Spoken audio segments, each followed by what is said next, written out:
Happy Wednesday, beautiful people. Today we are going to talk about realistic goals that you can actually stick to this year.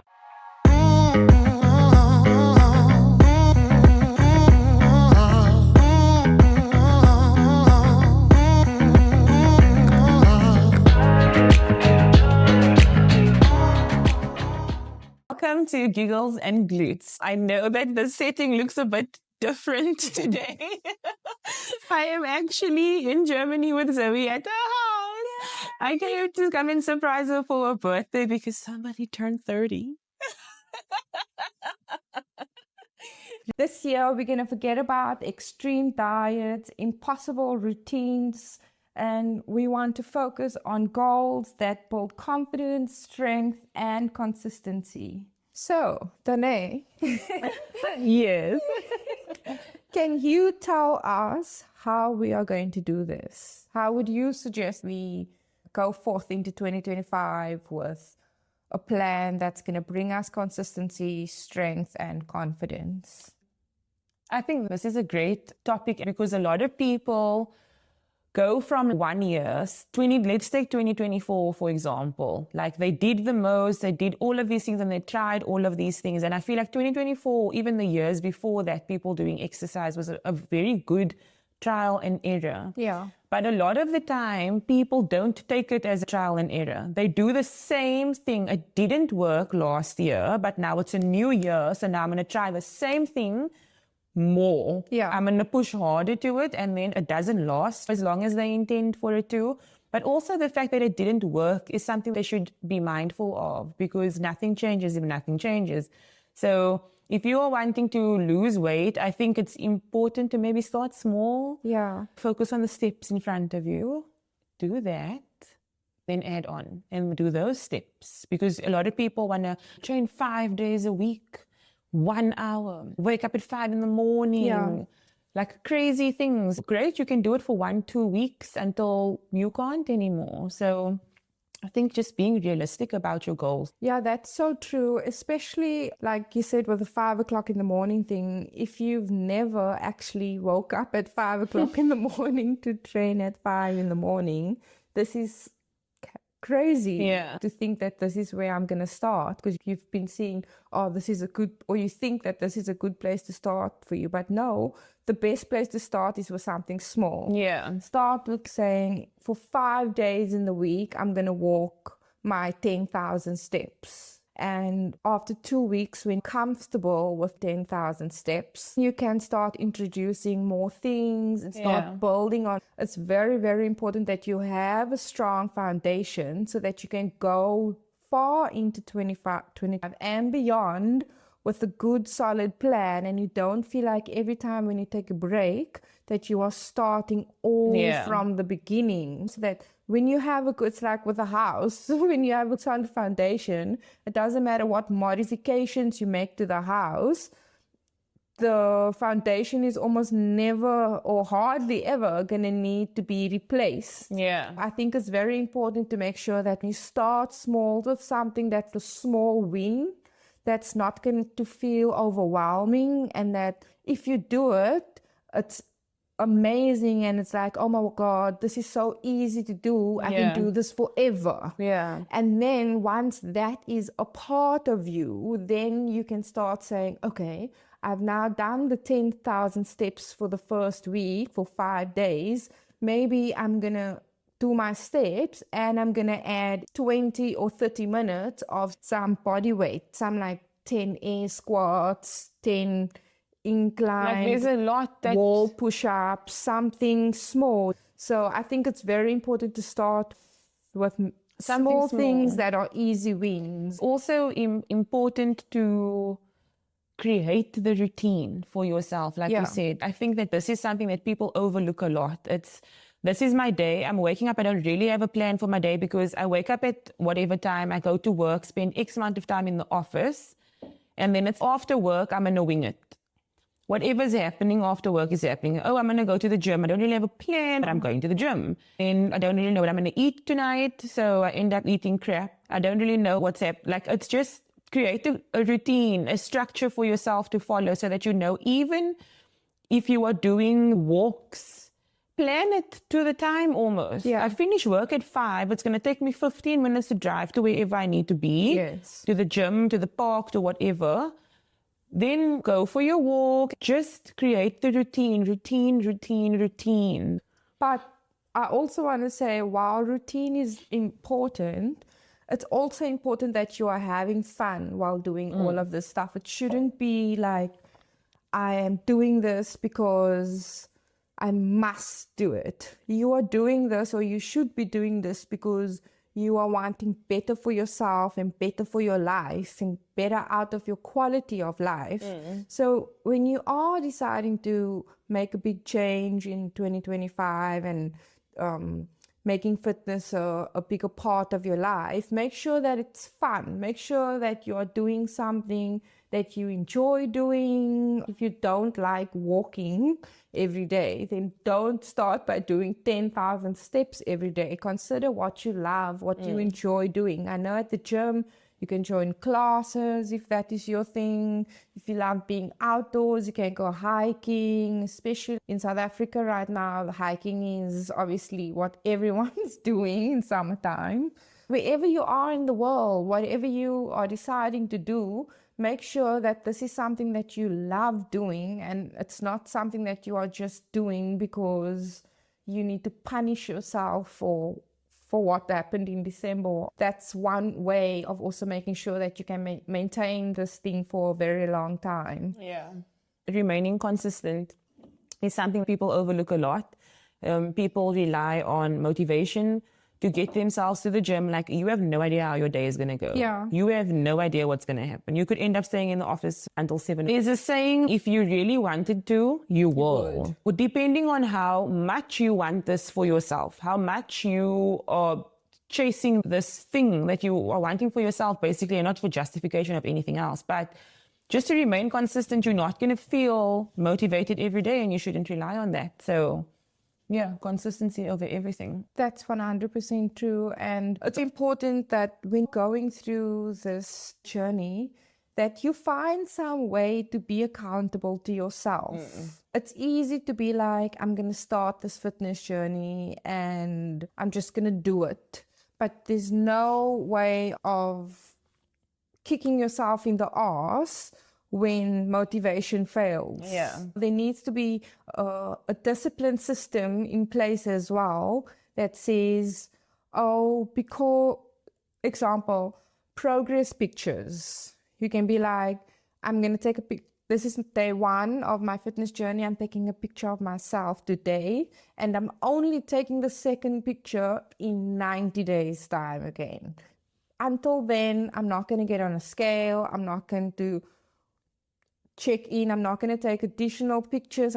All I'm going to do is between now for 3 months, just work hard, get the routine, build a plan, get everything going, everything that you need, sort all of that out in the first 3 months. Take that first picture and then take another picture 3 months later. I think that's the best advice. Yeah. Because then you're not bothered so much by... And people become obsessed, man. Yes. They become obsessed with stepping onto the scale and like, I just worked out today, let me check my abs. Yes. That's what people do. Often when you take out the stress, the process and the journey becomes so much more enjoyable. Yes. You actually fall in love with movement and the way you feel after. And that's what people should chase. Feeling. Yeah. Yes. And this is why, like, in the beginning, maybe as somebody who's been training for a long time or whatever, you don't need to be so hectically focused on your routine because the bug already bit you. True. You're going to make time regardless. It's in you already. But if you are somebody who's new starting, you have to be hard in the beginning. People think like, I can be laxy-daisy about it because Susan is training for 8 years now, so she's chilled. I can be chilled. No, you cannot. Before you can do a job properly, you have to go through training. They prep you, then you're ready. Then you can chill because now you know what's going on. Yeah. It's the same thing that applies. Another thing, I don't know about you guys. I don't know. 2024 was a wild year, not in the sense that crazy things happened, but I feel like this year was a lot for me personally, and it might not be like this for the next person. I don't want you to feel shitty about yourself if this wasn't your situation. But there was a lot of realization and a lot of personal growth, I think, for myself. And now stepping into the new year, the other day I did an exercise of 2024 reflection and 2025 intentions. Okay. And I wrote down everything that happened in 2024. Big and small, significant and yes. Thanks for that. And I sat down and I read my list and I was like, wow, this happened this year, all of these things. And I can feel stepping into the new year, letting go of so many things and people that don't serve me anymore. Yeah. It's so empowering. And so I just wanted to, like, as an exercise for you, because New Year's resolutions are like, not the greatest thing, but just as an exercise to just see like where you were in 2024 and who you are stepping into 2025. And I think that you don't give yourself enough credit how much you grow year to year. Yeah. Every one of us, I think. And this is just a great way to kind of see that. That's true. That is 100%. 100%.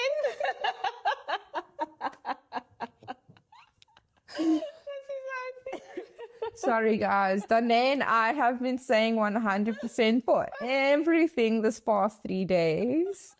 So that's why it's so funny.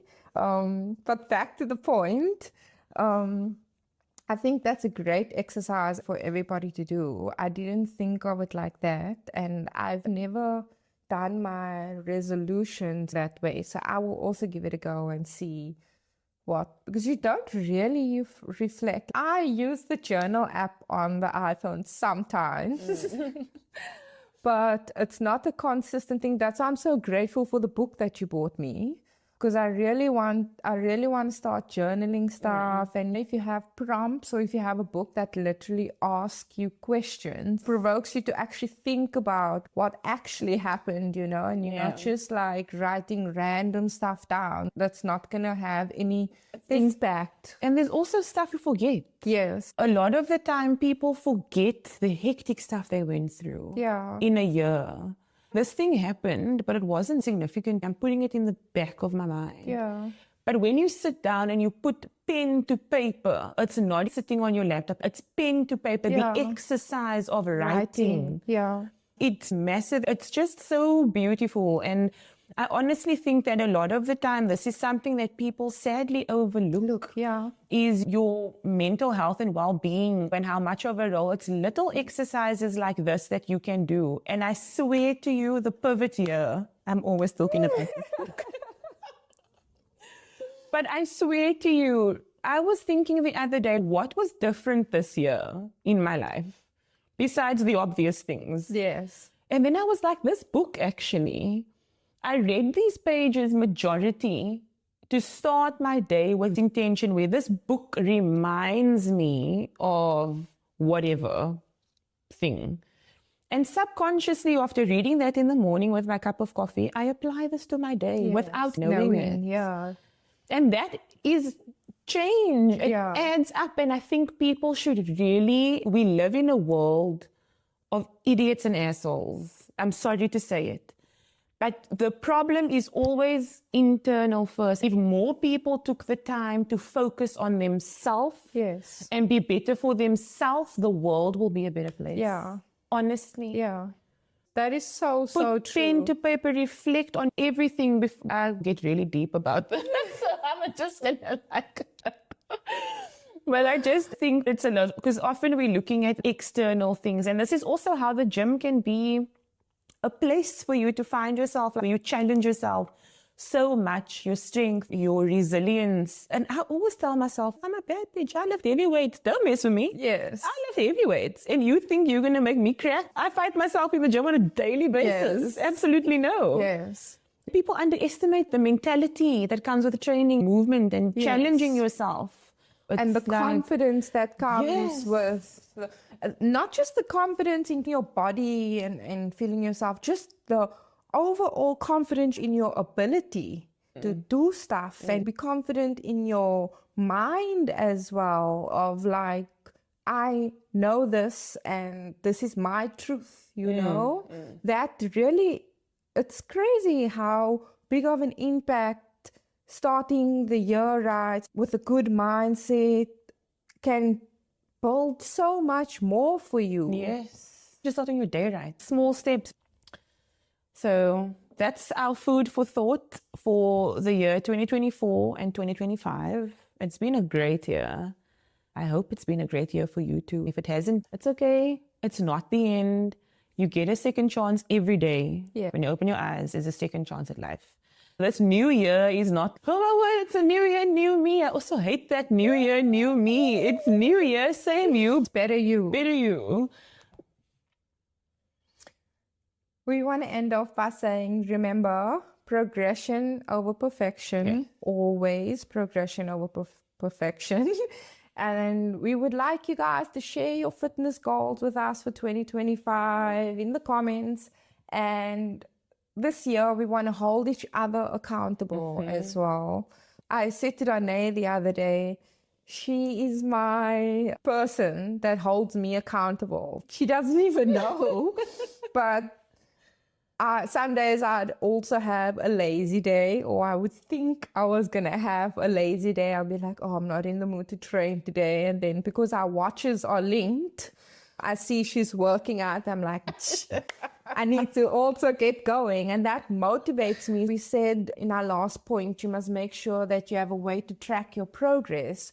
Even if you have a friend or a husband or a partner or whatever, if you're really serious about this, share your, link your watch with that person. If you have an Apple Watch or whatever, link your watches together. Let that person be your accountability partner and push you, especially if you know you're the type of person that needs to be pushed. And obviously you want that to be with kindness and love, but don't be afraid. Yeah, don't be afraid. You got this. That concludes our episode for today. Thank you guys so much for joining us. Zoe and I are always happy to have you here. Please leave a comment in our comments below. And let us know what your fitness goal for the year ahead, advice, anything that you really need help with in the fitness aspect of things. Zoe and I are your goal, and we'll get back to you as best we can. As fast as we can, yes. Thanks for joining us. See you next week. Bye.